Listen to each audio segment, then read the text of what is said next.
جی شکریہ۔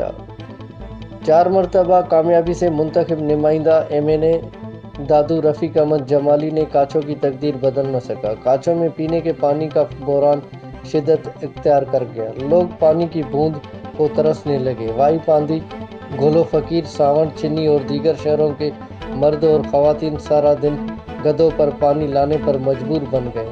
پینے کے صاف پانی کے عدم دستیابی کی وجہ سے کاچھو میں وبائی بیماریاں پھیلنے لگیں۔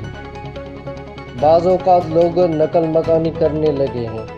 علاقہ مکین کہتے ہیں کہ ہر بار MNA رفیق احمد جمالی جھوٹے وعدے کر کے ووٹ لے کر جاتا ہے مگر الیکشن گزرنے فوراً بعد فون بھی اٹینڈ نہیں کرتا ہے۔ علاقہ مکین نے وزیر اعلیٰ سندھ سمیت تمام اعلیٰ حکام سے مطالبہ کیا ہے کہ جلد واٹر سپلائی اسکیم دلا کر جینے کا حق دیا جائے۔ کیمرہ ٹیم کے ساتھ سے سکلین